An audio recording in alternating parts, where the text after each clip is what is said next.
अरे भाग्यवान, जल्दी करो, रात होने को है, हमें जल्दी घर पहुंचना है। सुनिए जी, हमें पहले वो जंगल पार करना होगा। मैंने सुना है उस जंगल में चुड़ैल का साया है। कहीं चुड़ैल हमारे सामने आ गई तो क्या होगा?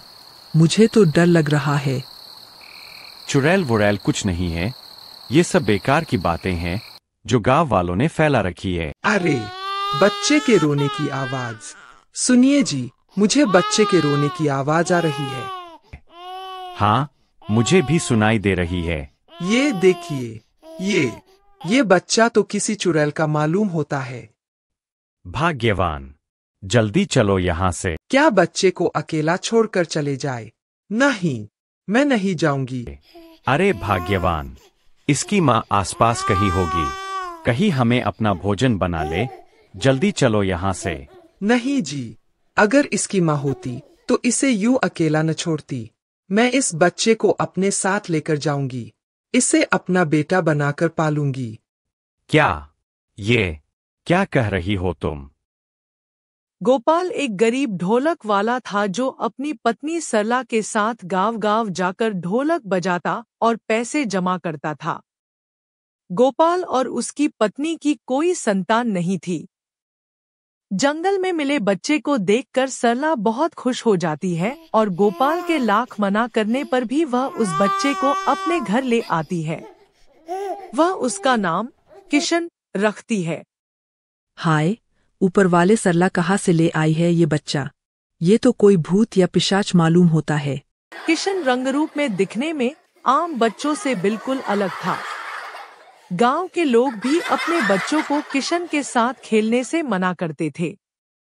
बच्चे भी अक्सर उसे भूत कहकर चिढ़ाते और उसका मजाक उड़ाते थे। इसलिए किशन अक्सर अकेला ही रहता था। माँ, मैं सबसे अलग क्यों हूँ? बच्चे मेरे साथ क्यों नहीं खेलते? अरे बेटा, वो सब तो नादान है। मेरा बेटा तो राजकुमार है, इसीलिए सबसे अलग है। सरला अक्सर ऐसे ही किशन के सवालों को टाल देती थी। एक दिन किशन स्कूल से लौट रहा था। भूत, कहाँ जा रहा है? चल, हमारी पतंग पेड़ पर अटक गई है, उसे उतार। तुम लोग खुद उतारो। तुम मेरा मजाक उड़ाते हो, तो फिर मैं तुम्हारी मदद क्यों करूं? अच्छा है, तू ऐसे नहीं मानेगा। यह कहकर मनोहर किशन को जोर से कुएं में धक्का मार देता है। धक्का लगने पर किशन कुएं में नहीं गिरता, बल्कि हवा में लहराने लगता है और गलती से मनोहर खुद कुएं में गिर जाता है। यह देखकर बाकी के बच्चे डर जाते हैं और शोर मचाते हुए गांव की तरफ भागते। गांव वाले जैसे तैसे मनोहर को कुएं से निकालते हैं। सारे बच्चे किशन के हवा में उड़ने की बात गांव वालों को बताते हैं। भाइयों, ये गोपाल और सरला का बेटा तो है ही चुड़ैल का बच्चा। अब तो इसने हमारे बच्चों को भी नुकसान पहुंचाना शुरू कर दिया है। इनका इस गांव में रहना हमारे लिए खतरा है। इन्हें इस गांव से निकालना होगा। हाँ हाँ भाई, सही कहा।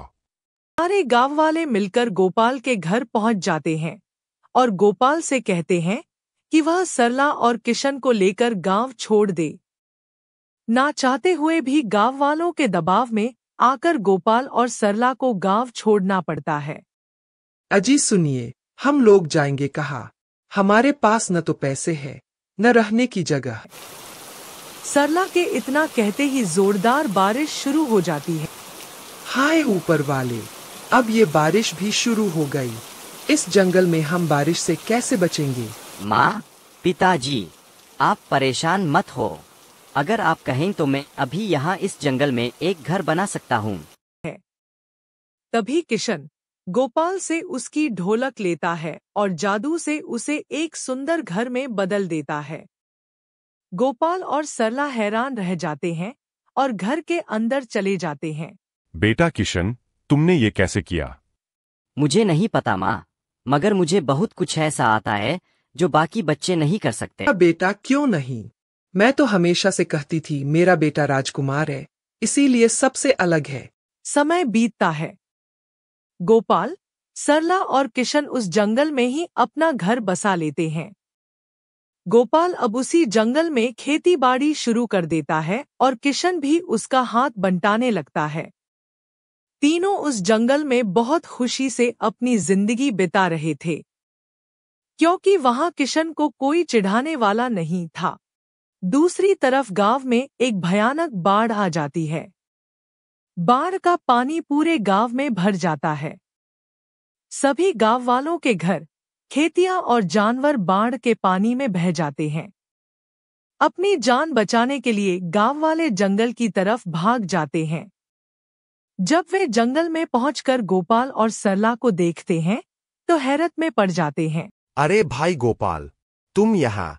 हाँ भाई रामदीन, गांव से निकले जाने के बाद में और मेरी पत्नी बच्चा यहीं पर रहते हैं, पर तुम सब लोग यहाँ कैसे?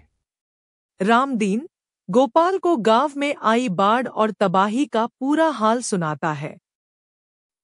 भाई, हमने तुम्हें गांव से निकाला था।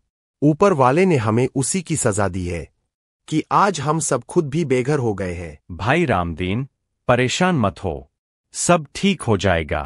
तुम भी हमारे साथ इस जंगल में रह सकते हो। क्या? पर कैसे? आप फिक्र न करें काका, मैं आप लोगों के लिए भी झोलक का घर बना दूंगा। यह कहकर किशन गांव के सभी लोगों के लिए जादू से सुंदर घर बना देता है। यह देख गांव वाले बहुत खुश हो जाते हैं।